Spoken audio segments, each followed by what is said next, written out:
Hello, everyone, and thank you very much for attending this event organized by the International Renewable Energy Agency on renewable energy knowledge and global challenges.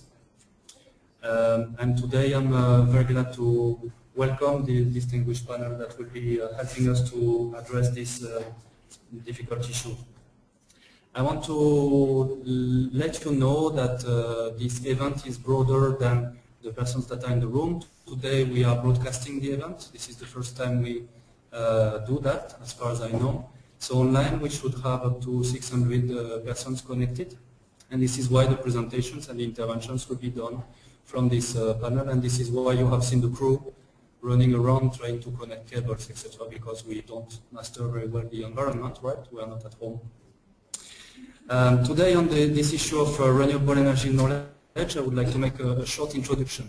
Usually this discussion would end up by having some high-level statements on the need for capacity building on statistics. So we can, for example, already say that this is an issue that has to be taken forward, and we can evacuate probably this issue. We need in the international community and with the countries and with the entire renewable energy sector to have a higher level conversation.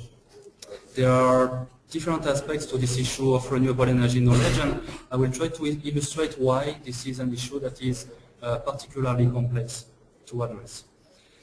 One aspect of renewable energy knowledge is about access to information, transparency of information, and data exchange. And this is the kind of effort that all international organizations are doing right now with knowledge platforms. We have released the knowledge platform resource at our assembly, and there are other knowledge platforms that are out there that are trying to reach and push this information we know about renewable energy. Why we do that? We do that because we believe that with more information and more access to information, then there would be a less perceived risk about renewable energy. Governments will be more secure, will feel more secure to move towards that direction. But there are challenges, which is that these technologies that we are talking about and this sector has some particularities. And these particularities include the diversity of what we are dealing with, the time and the locations. So I will illustrate a little bit what I'm talking about. For the diversity, the main challenge everybody has is that when we talk about renewable energy, it's extremely diverse technologies. And we are trying to capture what these technologies would become in the future and trying to monitor what is happening in the sector.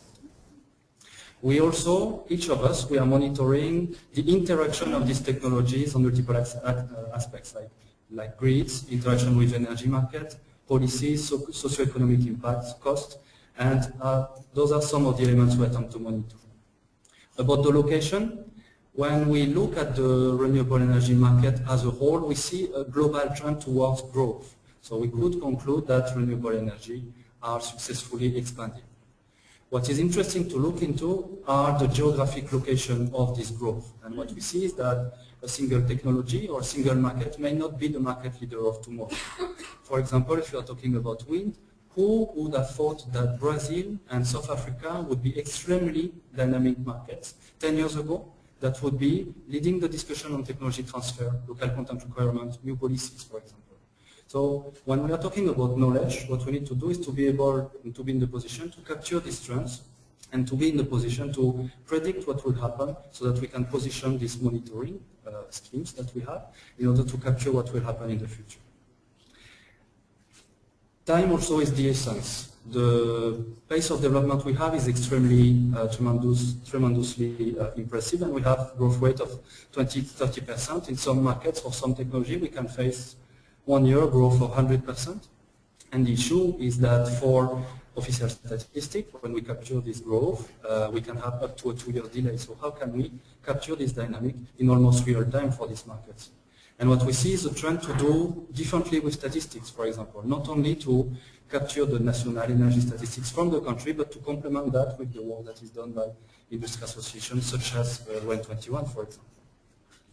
So this timing issue is also important for us, is because when we will put any kind of monitoring scheme in place and we will start discussing with governments on how this data can be collected, this will take some time.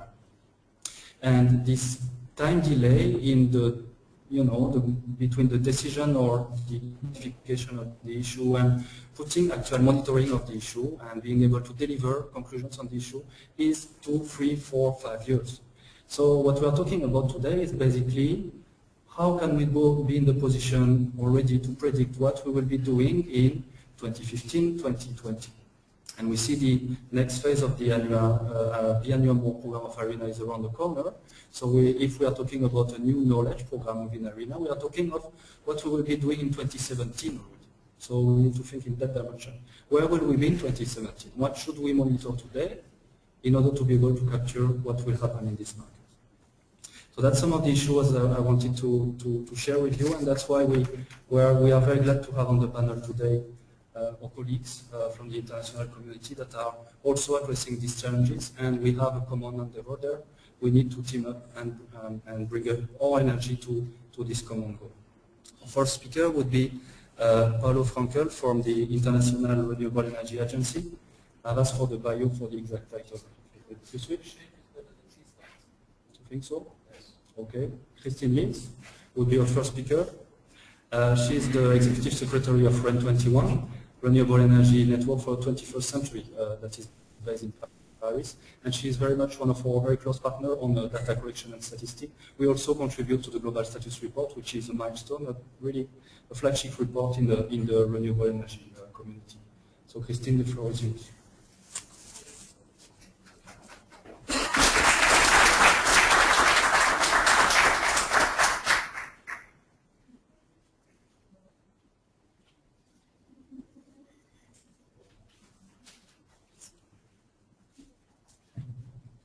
Good afternoon, ladies and gentlemen. Thanks a lot, Nicolas, for the introduction. And sorry for the confusion, also for the confusion that might arise in the audience on the web stream.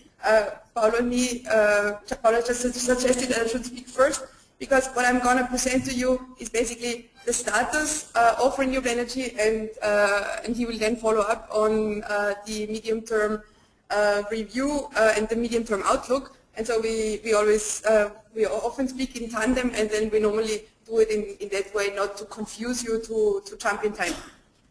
I think Nicolas has already outlined it at the beginning, which is, I think, a point that is very important to make. When you see there are several organizations sitting here on the panel, this is very clear that we closely collaborate to make sure that the data that we put out is consistent, and I think that is important. We share REN21 and ARENA share a very similar objective, namely to increase the rapid uptake of renewables worldwide. We come to the issue with a slightly different perspective. REN21 is a multi-stakeholder network comprised of industry associations, NGOs, international organizations, national governments, and science and academia actors. So we do closely work not only with the public sector, but also with the private sector to make sure that the essence of renewable energy development is really adequately captured. And fortunately, there is a lot to capture, because over the last decade, development was really very quick, and things evolved quite rapidly.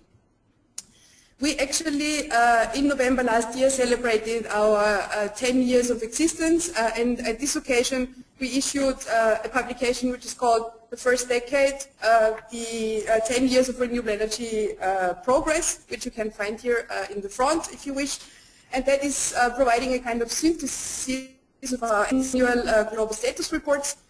We produce, together with a network of about 500 people from all around the world, an annual report highlighting the industry, market, policy developments and investment developments in the field of renewables. And then when I stand here today to speak about the progress that we have made in the sector, it's very clear that the situation which we have now is not at all comparable anymore with what we had in 2004. Global installed capacities increased substantially. We had actually in overall primary energy supply from renewables an increase from 58 exajoules in 2004 to 76 exajoules in 2013. So an overall increase of about 30%. Of course, you don't feel that in absolute numbers because the energy demand globally also went up, but clearly quite some development. We've seen some significant cost reductions for most technologies, and I think very interesting and very important support policies having spread throughout the world. And the situation that we have nowadays is not at all comparable to what it was in 2004.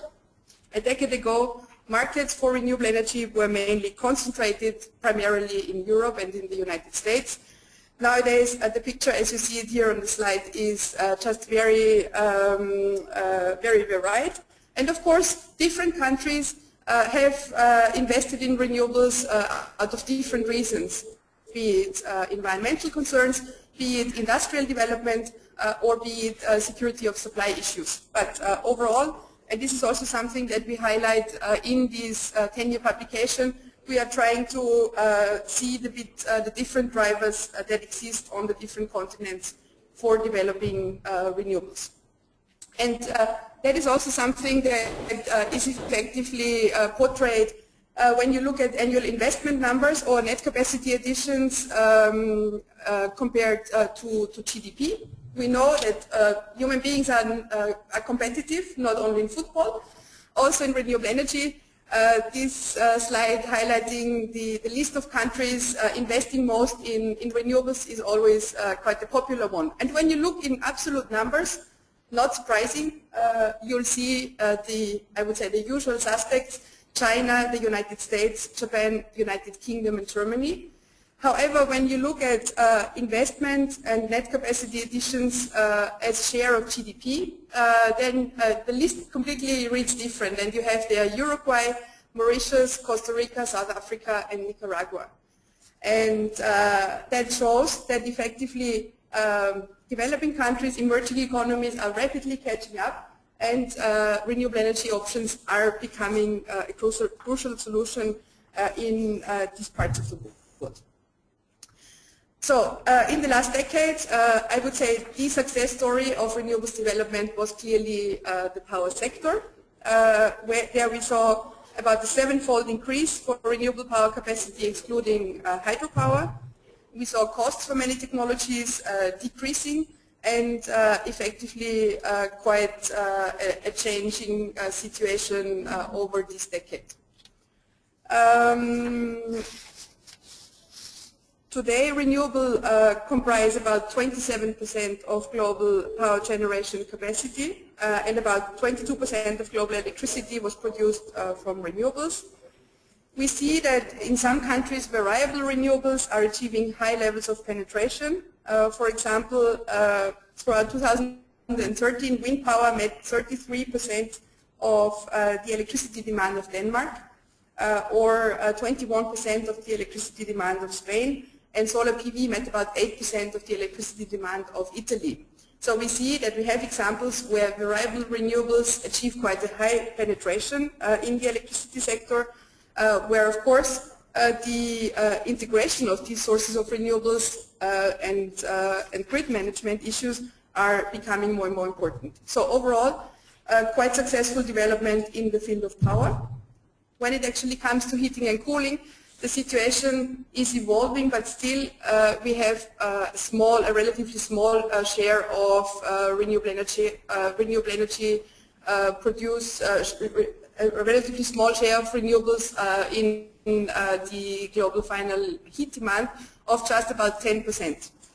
And I think we must also be very clear that when we talk about increasing the share of renewables, the heating and cooling sector in the future needs to get more dedicated attention. And I think this is also something, when it comes to data, is challenging, because we talk about much more decentralized installations and systems. However, that's something that is absolutely crucial to tackle. In the field of transport, liquid biofuels meet about 2.3% of global transport fuel demand. And we also see that there are more and more countries in the world linking their electric transport policies with renewables promotion support. Over the last decade, about 1.6 trillion US dollars were invested in the field of renewables. And we have the figures here. It was 214 billion US dollars in 2013. That is excluding large hydro and solar thermal investments. If you include those, you have about 250 billion. And now the numbers communicated here, the recent numbers from Bloomberg New Energy Finance of 310 billion cannot directly be compared with these numbers because the 310 billion also include energy efficiency investments and are a bit broader. However, what we see now, again, after a couple of years of declining investment, we have actually seen in 2014 that investment in the renewable sector is going up again, which I think is a very positive trend. I think a very interesting graph here showing putting global capacity additions for solar PV in relation to investment. And there we see that in 2013 we had a 22% decrease in investment compared to the year before, despite an increase in capacity of more than 32%.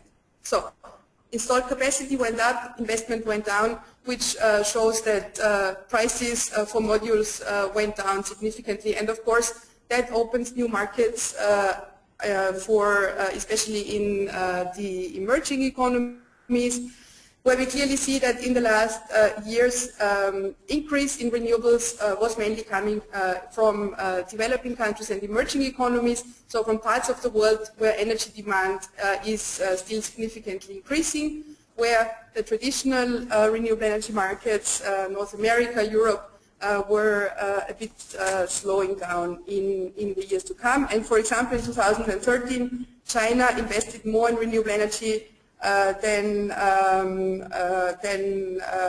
in fossil fuels. So I think that is quite some interesting trends.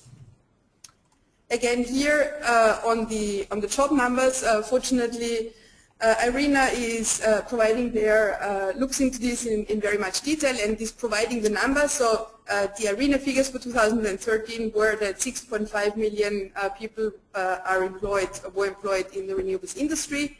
That compares to our estimates of about 3 million in 2004. However, I don't think we can exactly compare these two messages because methodologies have evolved over the years. And I think IRENA, together with the International Labour Organization, is really doing a good job to looking into this, to clarifying on identifying methodologies to really count job numbers. So I would not exactly compare the 3 to the 6.5 and talk about the more than doubling of employment. However, it's clear that there was definitely a significant increase.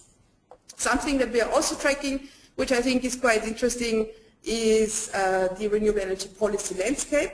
And there we see that the situation also has evolved quite significantly. We had in 2004, when we started, about 48 countries with renewable energy policies and targets in place. Nowadays we have at least 144, and out of these 138 with clear policies. And that is an increase out of these 138, 95 are in the developing world, and they increased there from 15 back in 2004 to 95. So we clearly see that policy is spreading, and we also look in very much detail on which policy instruments are out there. We have mainly policies right now focusing on power, mainly feed-in tariffs, renewable energy portfolio standards, but also public competitive bidding and tendering are gaining more and more prominence. And we have about 20 countries in the world with heat obligations or mandates, and then also, of course, policies in the transport sector. So you see that the map is getting more busy, the lower map compared to the upper one of 2005. However, what we also see that there are still a couple of white spots, so I would say our work is not over. And of course, the policy framework is one thing, but then also there has to be a clear focus on policy stability and making sure that these policy frameworks are actually really, and these targets are really brought to life and are really then fulfilled. A word on distributed renewable energy, something that is very important as well, because there is still a large share of the population of this planet that has not access to energy. And there we see that energy access and the use of distributed renewable energy is increasing on all continents except Africa. Growth in population electrified is actually bigger than the growth in total population.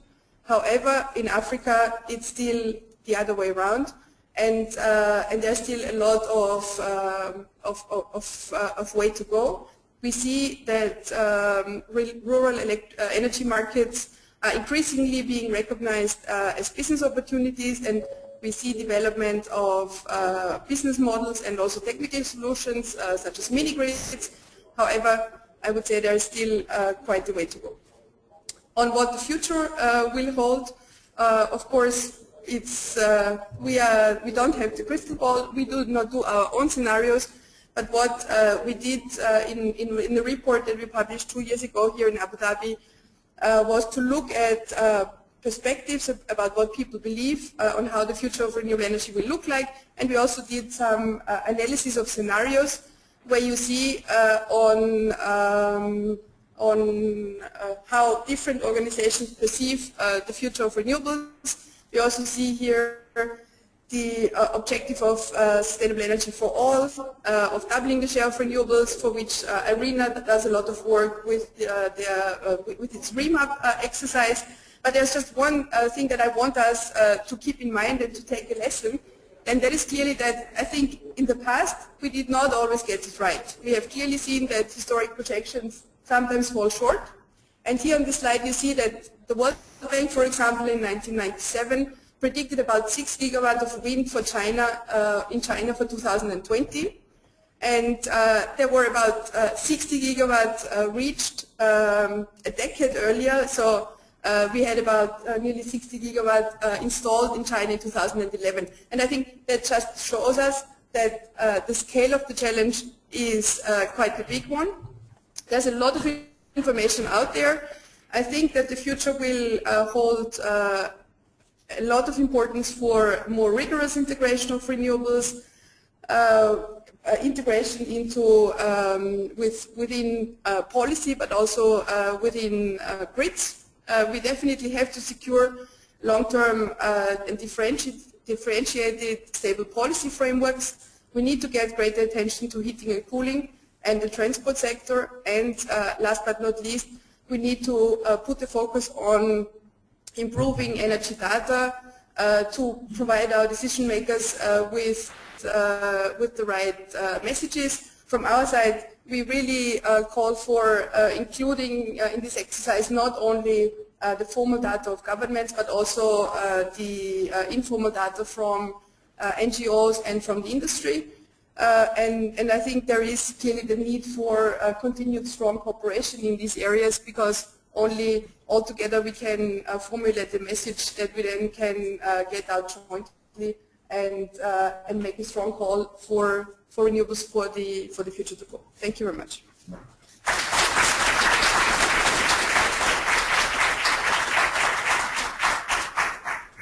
Thank you very much, Christine. Indeed, the scenarios are something we can try to rely on when we are planning for the next generation of knowledge platform, knowledge tools, and monitoring processes.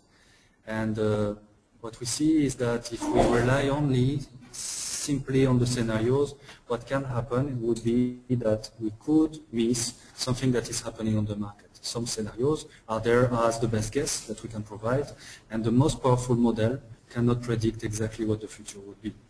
However, we can learn from this scenario, try to see different trends, and we can see in the future what could happen so that we can be in the position to monitor. Our next speaker is Paolo Frankl from the International Energy Agency. He's heading the Renewable Energy Division at IEA, and is also a very close colleague, working with us on renewable energy statistics and working with us with the policy database that is jointly operating by with the IEA.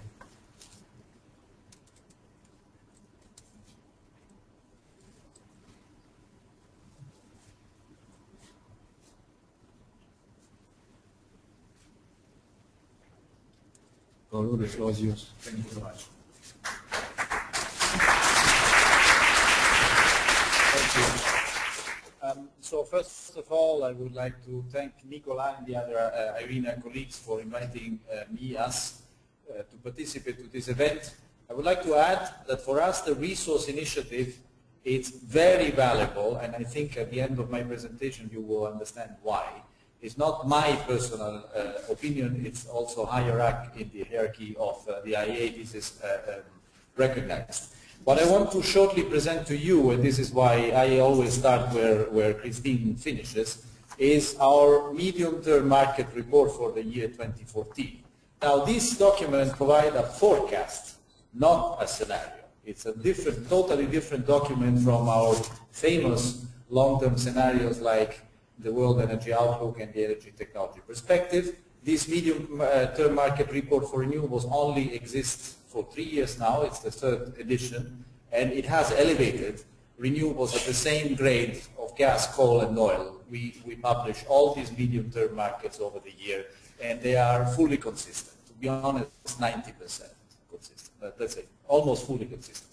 Now, the important thing of today, I would like to present a few results, but most importantly, I would like to let you understand how we get to these results, and then it will be immediately clear why the many things that Nicola just mentioned, we need a lot of information to make forecasts that are credible and reliable, even over a short run, a short period term of 5 years.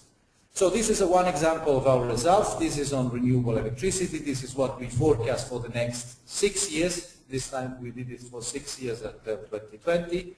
So globally we see electricity growing by another 45%, reaching a 26% share, which means renewables are growing faster than the rest of the mix. It's growing at 0.8% per year, roughly, of course driven mainly by China. 1/3 by 2020, 1/3 of this electricity will be produced by non-hydro. Hydro is still growing, however, it's a fundamental point of the renewable mix. And just to remember how big this is, already in 2013, the electricity generation equaled gas globally and was twice as much as nuclear worldwide. Just to remember for those who think that renewables are small. Now, of course, this slide has a particular good effect in France. We also produce a forecast for heat. Now, heat is the most difficult sector to track, and in the next session, Dr. Adam Brown, my colleague, will say much more on that and what are the challenges for data and modeling, but we have established a forecasting model for heat. The market is much more fragmented. The main message here in these two little graphs is that heat is growing slowly. It is going from 8% to 9% by 2020, and I'm speaking, of course, of modern renewable heat only, excluding traditional biomass. And basically, it's a very slow growth, but in China. China alone is making 70% of the renewable heat growth of the world. And then we track biofuels. And here we have a very sophisticated model because we run it with our oil market division as well, which has a 30+ year experience. And we basically track the output almost of every single refinery in the world one by one. And so we have a very clear idea of what is happening. In the biofuels, the biofuel market globally have begun to increase again after the fall of 2012, but they are stalling. And the prospects in the future for biofuels, in the absence of very clear policy makings, are cloudy.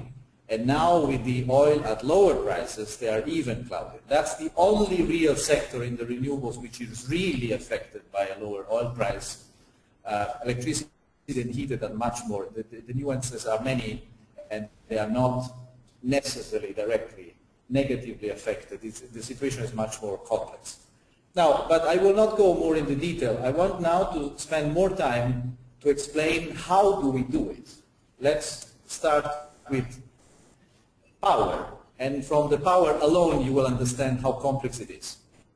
What we are trying to do is from a bottom-up analysis, country-based, look at what are the drivers and what are the challenges for the renewable deployment in our country. And we consider at least 5 elements. The first is the power sector structure and the demand trends, and I will say in a minute why. The second is, of course, the renewable deployment pattern itself, what happens in the past, the nice figures that Christine showed, and the project pipelines.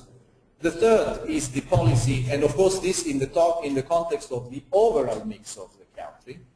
The third is the policy framework robust. It's true that there are 144 or whatever, there are 150 almost countries with policies. Not all of them are very robust. And fourth, economic attractiveness and financing, and we deliberately avoid the word competitiveness here because competitive is a difficult animal to track. One thing is rather attractive for an investor because there are subsidies, because there are special conditions. It could be even not necessarily competitive, it's still attractive though. And financing has a big role.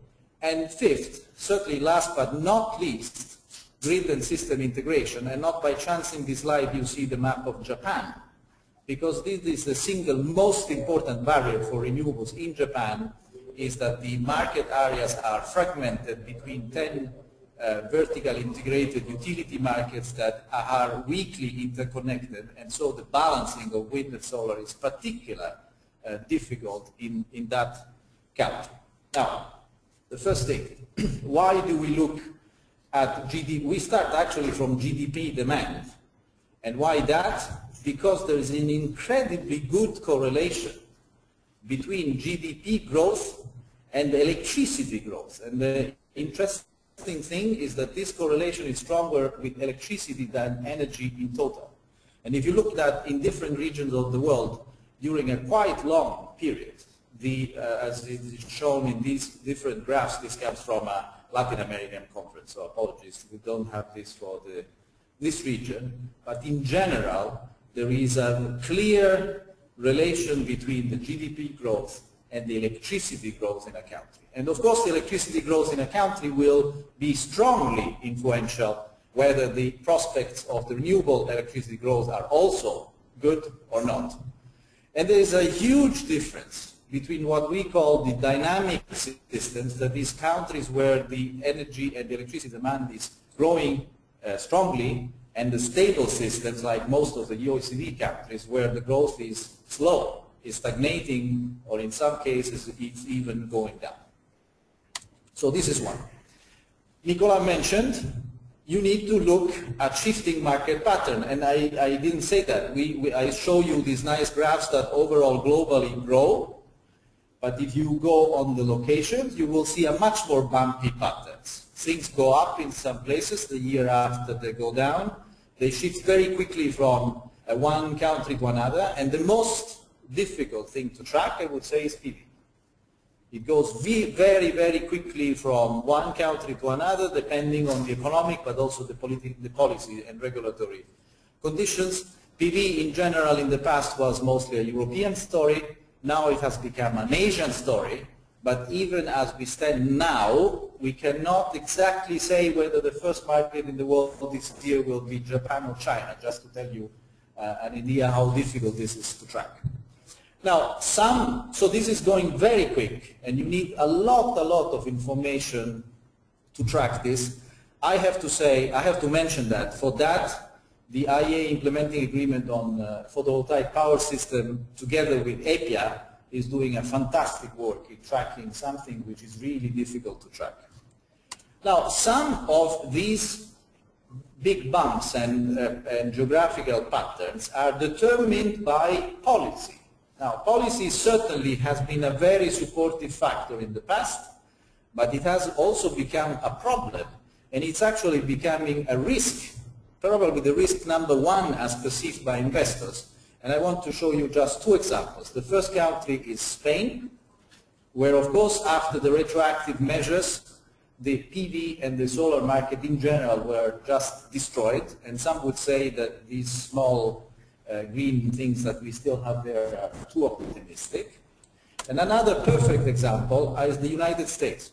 You could make a perfect correlation between the the problem of the extension of the production tax credit and the wind installed. You always will have a rush in the year where the PTC is in place, and you always will have an empty pipeline the year after, because even if the PTC is extended at very late, of course the project pipelines are not there. And this year I think was the most extreme case, where they basically extended the PTC retroactively and they extended it for 1 week. Now this is useless.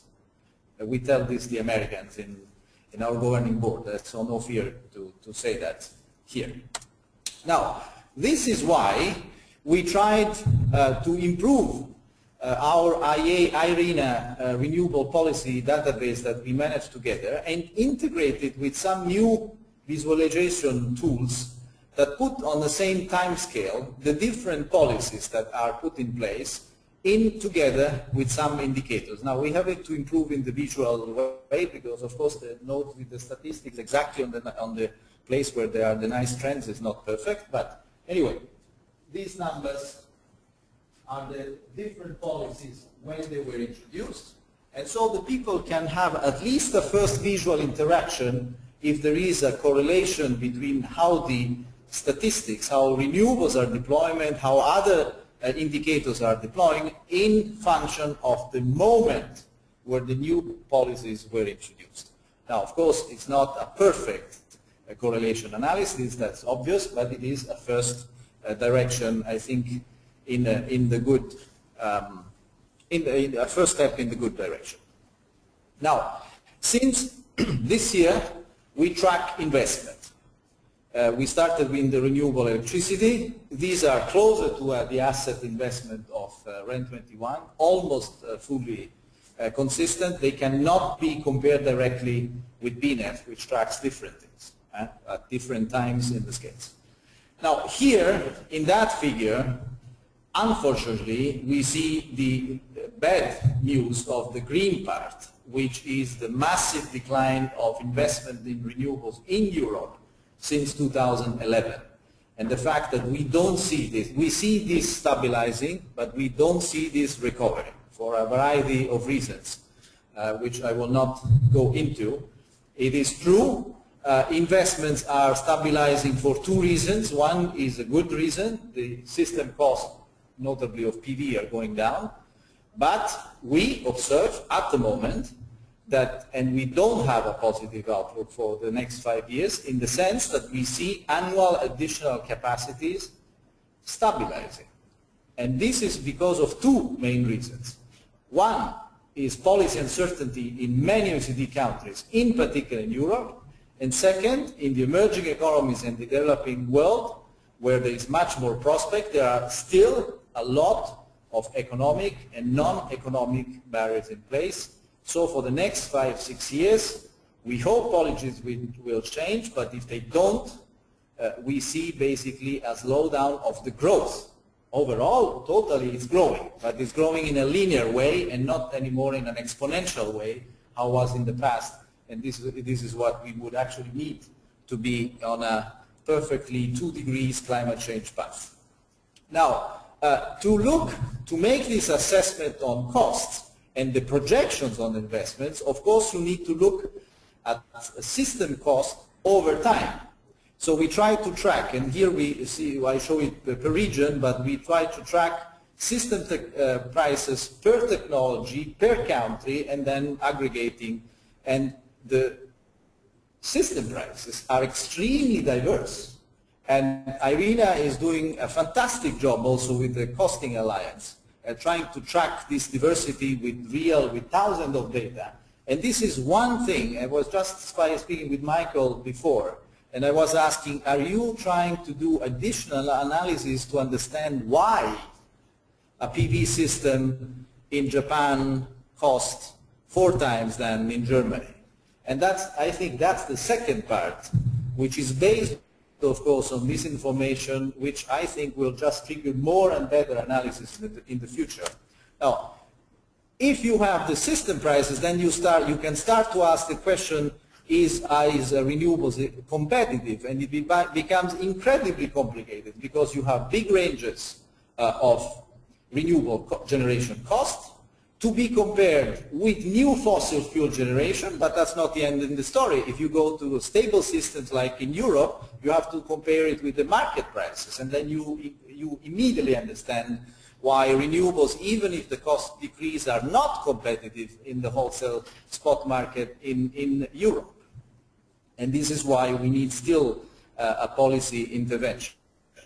Not only at the wholesale, we have now an increasing, very interesting deployment of PV.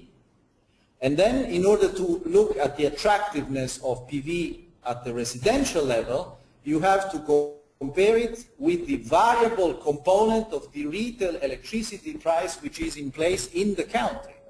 And then you discover interesting things. That you are, for instance, in Mexico and the socket parity is not reached. You are in Germany and the socket parity is reached, which is not obvious because one immediately thinks Mexico has a lot of sun, Germany has not a lot of sun, the socket parity is in Mexico. That's not true. And well, it's not here. You take California and you need to look through 5 different categories of tariffs to understand whether PV is economically attractive. So you are, I guess, understanding that the amount of data that you need to manage country by country, this cannot be just done in a region way, is huge. And this is why, in particular, even in the case of PV, we have a base case and an enhanced case. Because PV is so uncertain that even on a 5-year span, we have a 25% difference between our base case and an enhanced case. We recognize that in the base case, we will have 400 gigawatt by 2020, but it could be 250 under a number of conditions, which is basically good rules for residential rooftop, some real implementation of ambitious policy aims, notably in this region, and even other solar costs. And when I say decreasing of solar PV costs, I'm not referring to the modules, I'm referring to the soft cost and to the BOS cost, and to understand why a system in a rooftop in the US still can cost $4, and in Japan utility scale is too expensive. Now, I will conclude here. In the end, what we do matrices, half qualitative, half quantitative, of what are the drivers and what are the challenges. Here are just 2 examples from Chile and Mexico. We try to do this analysis. We combine it with the past trends of renewables, but also the other mix. We look at grid integration issues, and this is how we get the results, right or wrong. This we can only say in 5 years from now. Usually they are wrong, but that's the best that we can do. Thank you very much.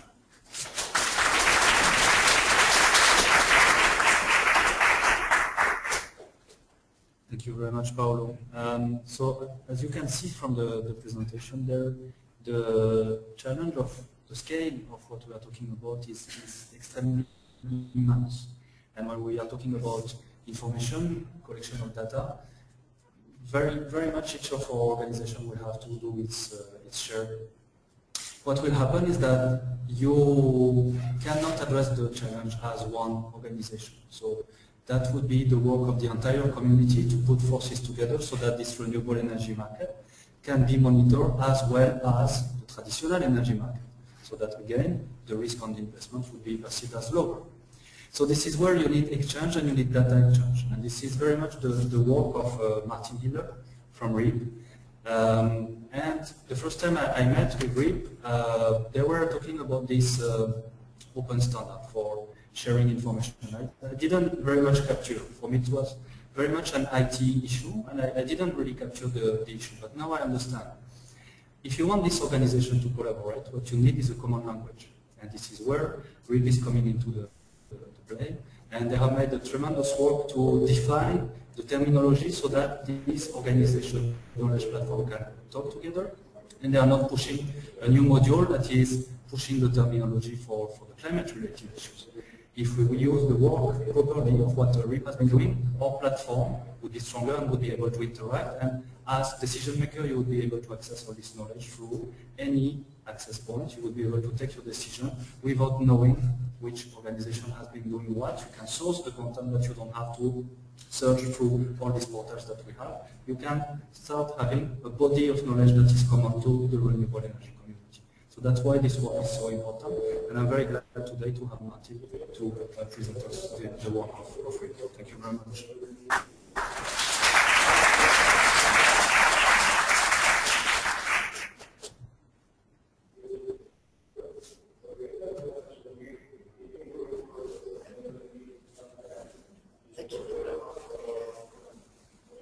From Nicola down now, because I'm significantly smaller than he is. I don't know if you noticed. Ladies and gentlemen, thank you for having me here. Thank you, Nicola, for this introduction. That was a perfect setup. Thank you.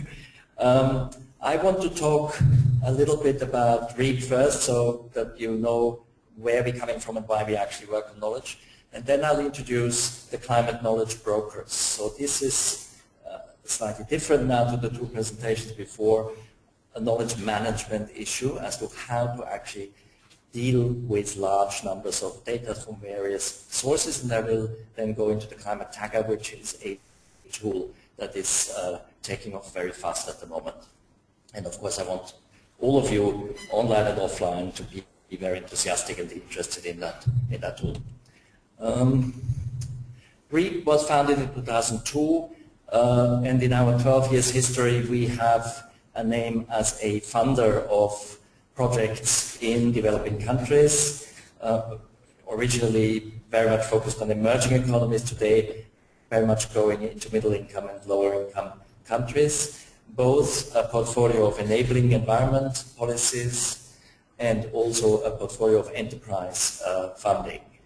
And we have also in the last 7 or 8 years already worked on knowledge access, and the original idea behind that knowledge access was that we saw that it was quite difficult for entrepreneurs, for policymakers, and for project developers to it was difficult for all these stakeholders to access information, to find information on the internet or off the internet. We wanted to facilitate that, so we created Renewable, which is an interesting discourse today with Irina's resource, and I think we're bringing all these different tools into more and more cohesion and actually moving quite fast. So that's where REAP is coming from. Our goals are, our principal goal is market acceleration for green growth, especially in the energy issues, universal access to energy, CO2 emissions need to go down as a no-brainer, but all of that needs to be in context with increasing prosperity, because that is actually the real incentive to change things. Certainly in developing countries, but actually also in industrialized countries, I think. The way we work is we look at specific sectors, at specific technologies, at specific business models. That's what our main interest is. We finance such businesses. We take out, we suck out, if you want, the understanding from specific businesses that grow and extract knowledge and insight and feed that into the policy environment and also into the market, especially into the financial stakeholders and the investors. And we look at the number of areas. I don't go into all of those. Smart cities, energy access, and cross-sector systems. And in cross-sector systems is this whole question of how we manage knowledge. So that's where we're coming from. That is for us a very important pathway to get more traction on low carbon development and at the same time more traction on more prosperity and more better distribution of prosperity. It has to do with breaking down the barriers for data knowledge sharing. It especially has to do with enabling technology transfer and enabling knowledge transfer, making that effective. And then getting more collaboration, more cooperation through climate action in the wider sense. And what in the last 3 years has developed is a group of knowledge brokers, climate knowledge brokers, We've got together the first time 3 years ago. I seem to get little things here. And these knowledge brokers are basically something like the librarians of the 21st century. They are people who aren't into specific knowledge. They are into the understanding how to organize knowledge. And if you take back through human history, you'll realize that in any cultural revolution, in any high cultural development, knowledge brokers or librarians or those people who organize knowledge were actually absolutely central. You will not get a high cultural development without that function being at the core. So if we're talking about a low carbon revolution, if we're talking about really bringing prosperity to those who have got it yet, these are very important changes because they can only work if we organize the knowledge appropriately. Of course, the internet and all that, etc., give us completely new tools. Now we have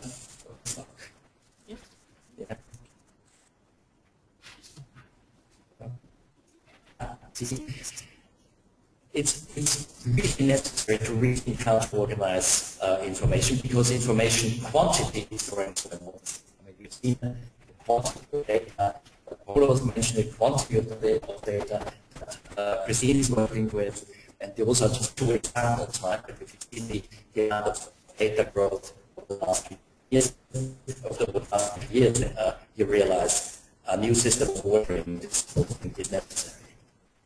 Because they're kind of in danger of getting lost in this ocean of information. And the little broker is probably not quite the right tool anymore to really get through that. The other real problem we have is that we have silos.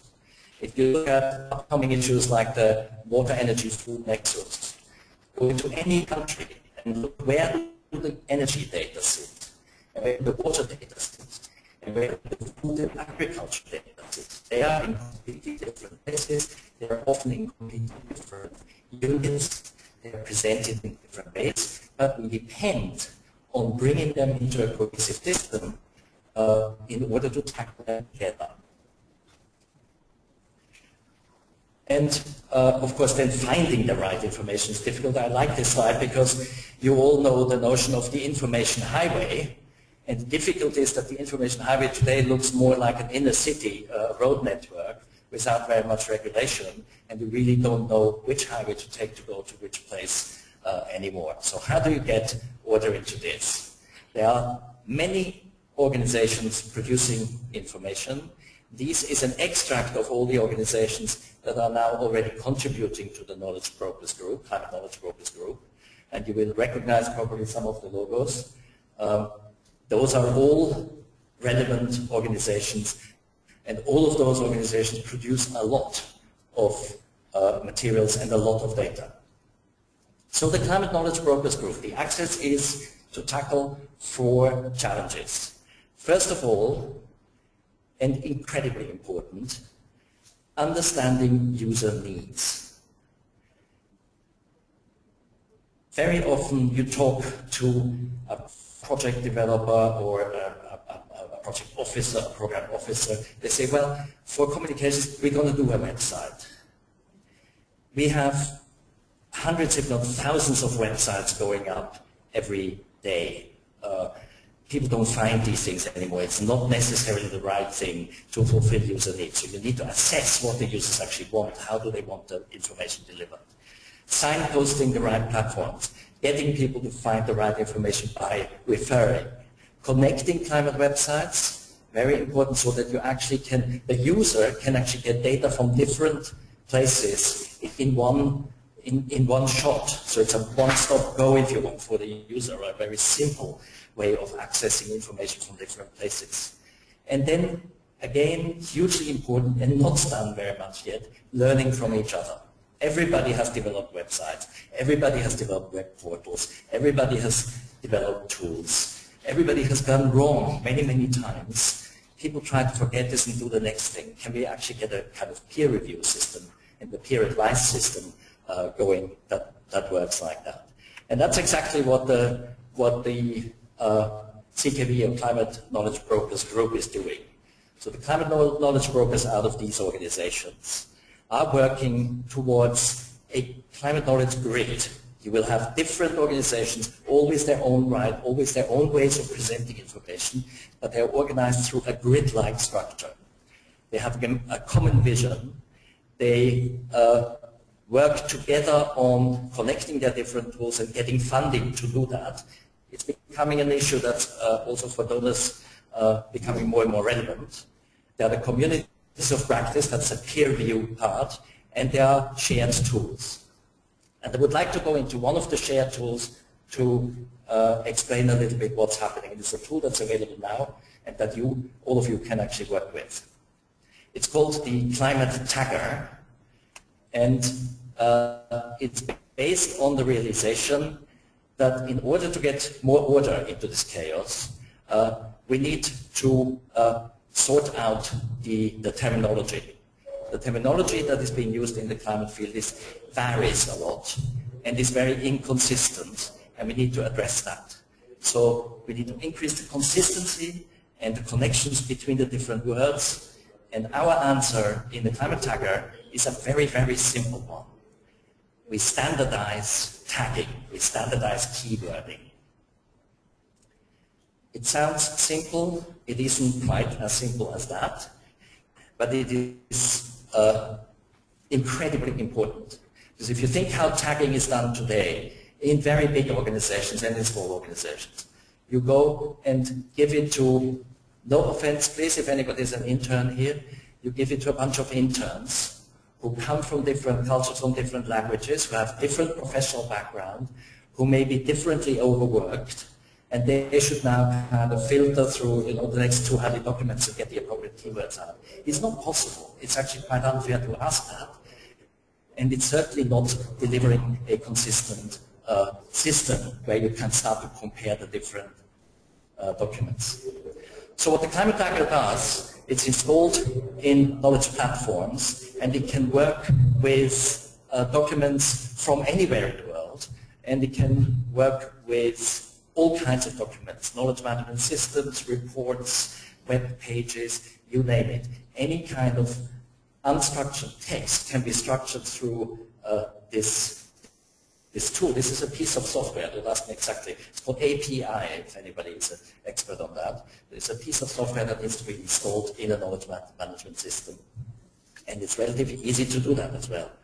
And what it then does, it looks at those documents. It has an algorithm behind it that understands the text of the document and filters out keywords automatically based on this algorithm. And because the algorithm is always the same, exactly as Google does it, it will always give you a consistent assessment of each of the documents. And it tags those documents. It gives the keywords to those documents. And this tagging is based on a thesaurus. A thesaurus which has been created over the last 7 years. We started with renewable energy, energy efficiency. Meanwhile, that has grown a lot. That goes into industrial greenhouse gases, into green growth, into climate and forests. So there's more and more topics are coming into that thesaurus. It exists in 5 languages, in English, Spanish, Portuguese, French, and German. And we hope to be also expanding the languages further. And this thesaurus is basically the backbone of the whole system, because the algorithm can go back and has a clear definition of what is climate change, for instance. And the algorithm always also knows that when somebody speaks not about climate change but about global warming, that this is essentially the same thing. I mean, try a Google search with either of them, you get very, very different results. But not here. You suddenly get consistent results. And then you can add to that, you can add geographic locations, you can enrich the content, you can enrich your content on your website or in your document by adding definitions from the thesaurus. But most importantly, and if this little thing went away you could read this, most importantly, it helps to link together the resources from one silo and the other silo, from one database or website or document to another one. within an organization and beyond organizations. So when you address this nexus, when you look at water, energy, food, you're still a few steps away from that, but ideally you'll be able to bring those different silos from, let's say, the World Bank, the FIO, IRENA, the IEA, REN21, and others, bring those into context fairly easily because they're based on the same search terms, and the search terms are logically defined and commonly defined. That's the type of thing that that Climate Knowledge Brokers group does. Pretty technical, a little bit under the radar, so we're not going to make an annual presentation like REN21 or the IEA do with their big reports, because it's a tool that comes underneath. That's why we promote it in a B2B way, if you want. We promote it certainly to you, because we would be happy if all your organizations would use that as well. It's pretty easy to do that. You can get more information on climatetagger.net. And what do we want from you? We want you to help enrich that broader climate knowledge community. That includes the energy community as well, of course. Become an active member of the CTB group. Support the thesaurus enlargement. We need to build that further and further, both thematically and in terms of languages. And use the climate tagger. Thank you very much.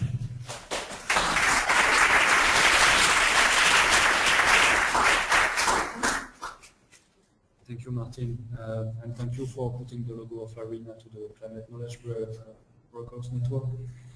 This is an important initiative there because that's indeed the place where the people that are working on this aspect of sharing knowledge, information, are coming up together. And as I said, we have launched and released our knowledge platform resource that is now online at arena.org/resource. And this is where you find all the information that ARENA has created and collected so far. And this is where we expect that we make a very solid contribution to the renewable energy sector to give more transparency to the data.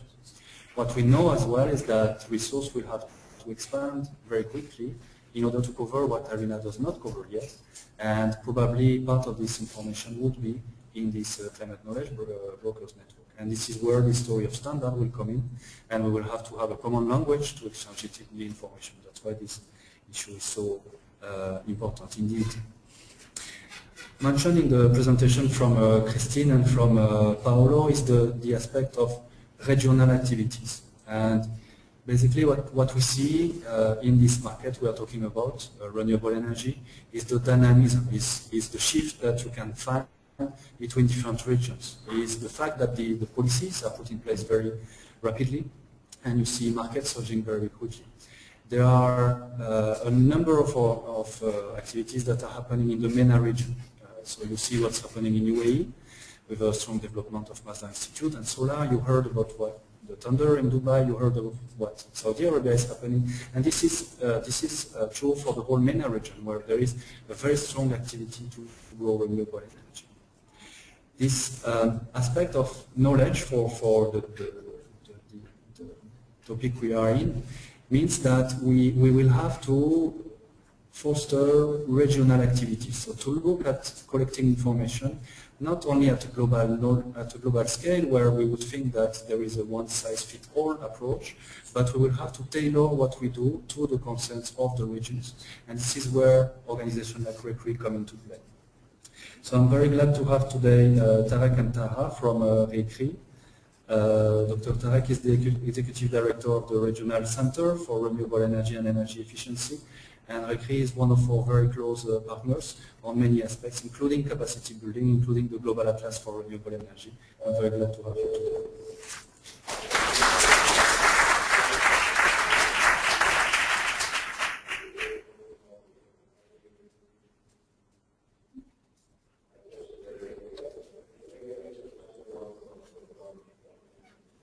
Thank you, Nicholas, and I would like also to thank ARENA for inviting us and for the opportunity to be here in this very timely and relevant workshop.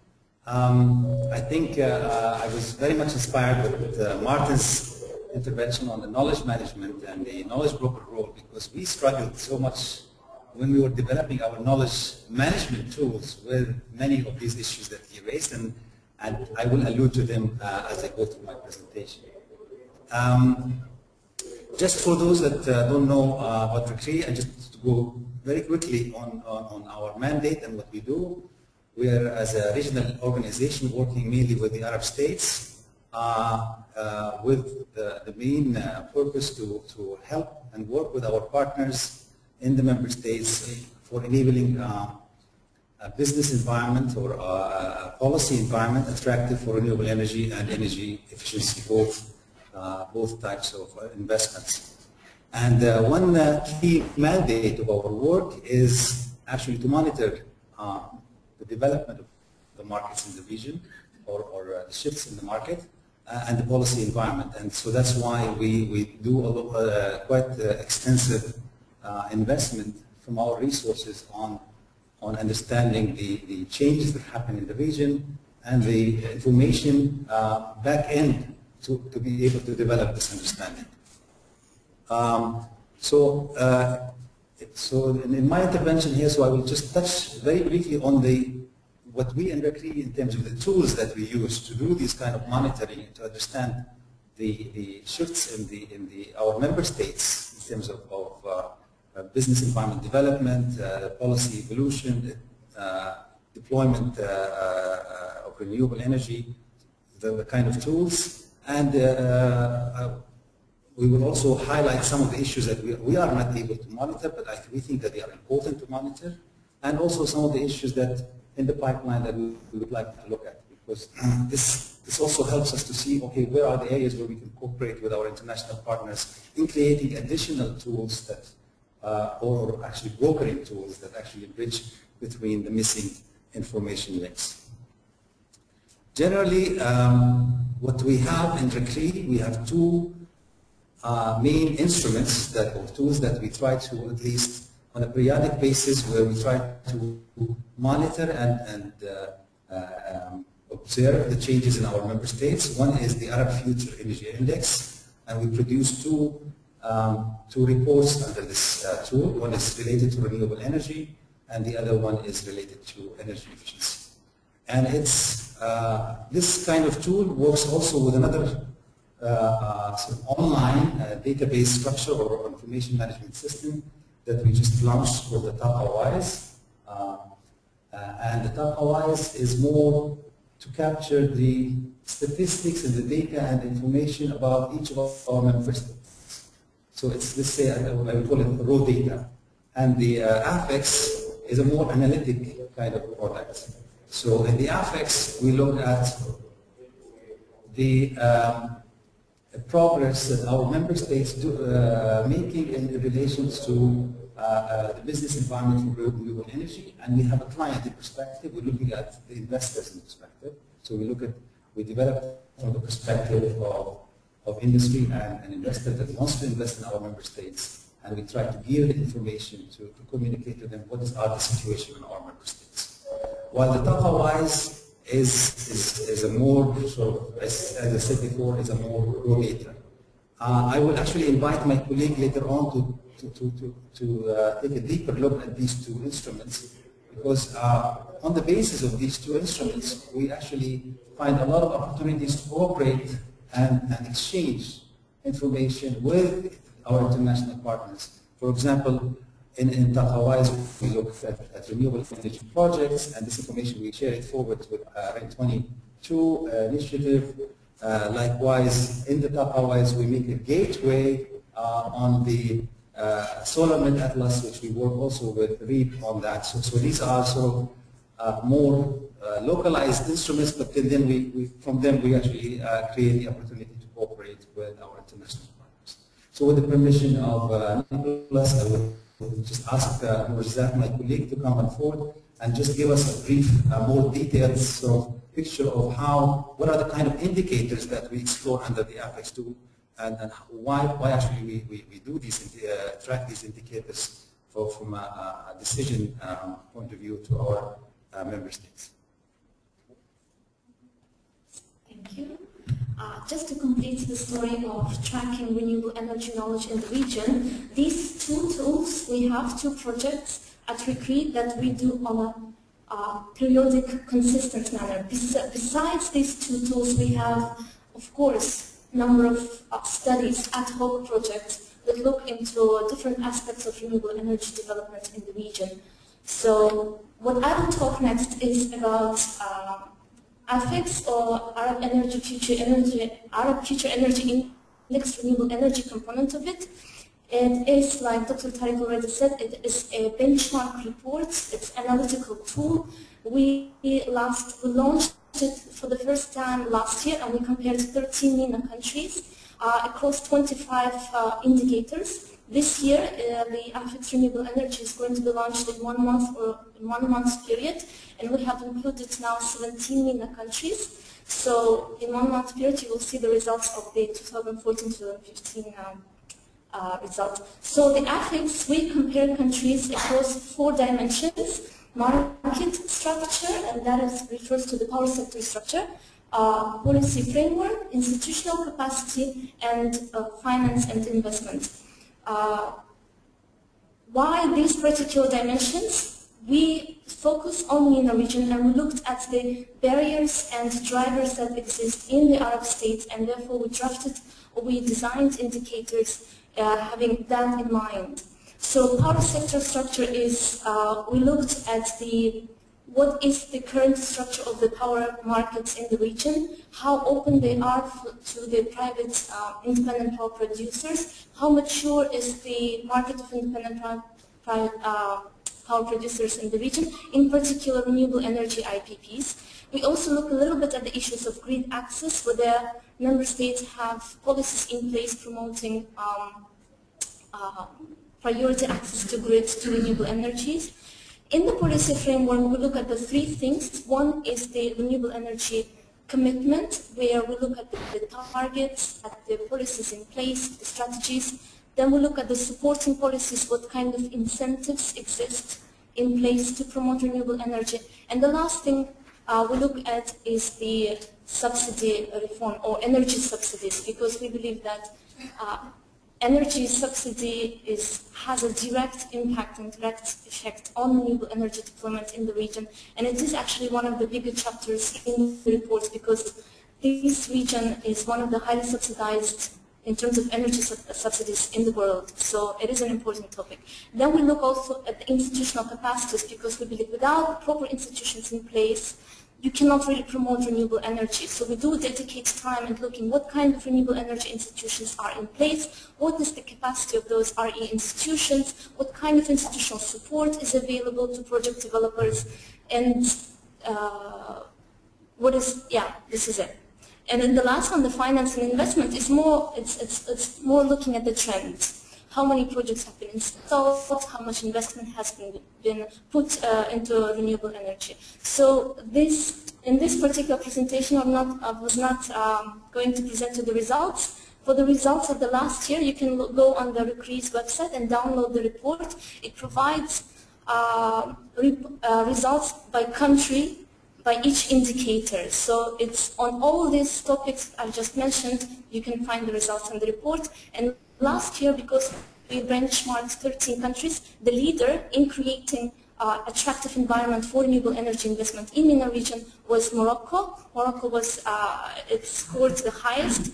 However, in this year, 2013-2014, in this 1 year, we have seen a lot of developments in the region, and the ranking this year might change because Algeria have come up with a new feed-in tariff policy, Egypt has adopted new feed-in tariff policy, Jordan has taken active steps towards creating more favorable conditions for renewable energy, and then we'll see also big development in small-scale PV development markets. So this year's ranking might slightly change. So, and you can find the results actually in 1 or 2 months. Just go onto the RECRE's website. The second project that we have on knowledge creating, on knowledge on research and monitoring is TaqaWise. It's a newly launched knowledge management platform or information system, and I really again thank the Mr. Hiller for his presentation, because it has been such a challenge at RICRE in creating this tool, because we realized that MENA region in particular, when you get to the MENA region, you find that there's so much data lacking on one hand. On the other hand, data is just scattered all over the place. It's inaccurate, it's inconsistent, it has so many problems. So this project is an attempt to solve a little bit those issues, bring a little bit of transparency, consistency, and centralization to the existing data about energy efficiency renewable data in the MENA region. So this Takhawais is an online platform. We have tried to create it in accordance with international standards in using the open linked data source. So I think what you have talked about in your presentation, then we should be able to link it with other databases and share the knowledge. So this database, basically, it includes currently energy statistics, basic statistics on installed capacities, on energy production, consumption across Arab countries. We do provide database of renewable energy projects currently installed, that are in pipeline, that are under tendering process. Then, of course, a database on renewable energy policies and regulations, so you can actually go and download the actual laws related to renewable energy. Information about key stakeholders working in the field of renewable energy, both government and non-government actors, plus business community. Information on experts and energy prices. So this is what we currently track as RICRE on renewable energy data for the MENA region. Now, what we are not tracking or going to include into our knowledge base is the topic on socio-economic impact of renewable energy projects, because now with the rapid deployment, or like with the rapid deployment of renewable energy, this topic is becoming more and more important, and particularly the job creation aspect of renewable energies. So this is going to be our next project that we're launching at RICRE, looking at socio-economic impact of RE projects, plus the local manufacturing of renewable energy components, the industry.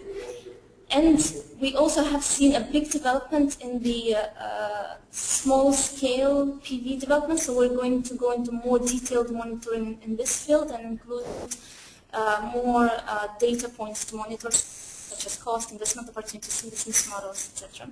Now, what we are not tracking, unfortunately, due to many reasons, both capacity, our institutional capacity, plus also immaturity of the subject, maybe in general in the region, is the following topics. In terms of technologies, we are not currently monitoring biofuels, because very little is happening in the MENA region, and if it is happening, it's more as at the very small scales. Waste to energy, and I know that the waste to energy has a huge potential in the MENA region. It's a very important topic, but however, currently we're just not looking at it inside our organization. Geothermal and microhydro also not being closely followed as other RE technologies. In terms of policies, we have to admit that we haven't been followed much renewable energy cooling policies, and that also has to do with the fact that there is not much happening in the region in terms of policy framework supporting cooling. And infrastructure, grid-related issues has been always a great important topic, and has been a barrier in many countries of the region for renewable energy deployment. On the other hand, it's also an area in terms of knowledge it's very difficult to get data. What is the current grid capacity to absorb renewable energy, and that is, it's just hard area to monitor and requires a lot of investment. Mini grids, and the last topic is development of smart metering technologies in MENA. Also, it's a very rapidly developing area, it requires attention, and today we're not following this topic yet, but we would love to go into this field. Thank you very much.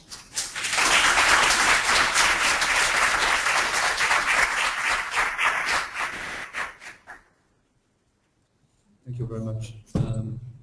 So for this session, what you must know is that we were not only 40 in the room, but there were 200 people that were online following us, so we are 240 discussing this topic today. I will have to close the webinar speaking to the persons that are online, I want them to know that the next session will be partly recorded. And the next session is about not only about the current challenges as we have discussed them for the time being, but the future challenges. And these future challenges lie in the fact that the boundaries between power sector, heat, cooling, and transport sector, between the different end-use sectors are now permeable.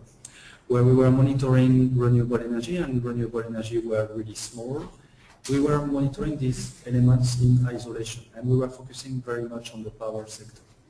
And the reason is that the power sector became one of the superstars for making the case for renewable energy and to push for the case of renewable energy globally into the climate debate. But the heat sector is coming up, the transport sector is coming up, and apparently we are not in the renewable energy community in position right now to monitor properly these sectors.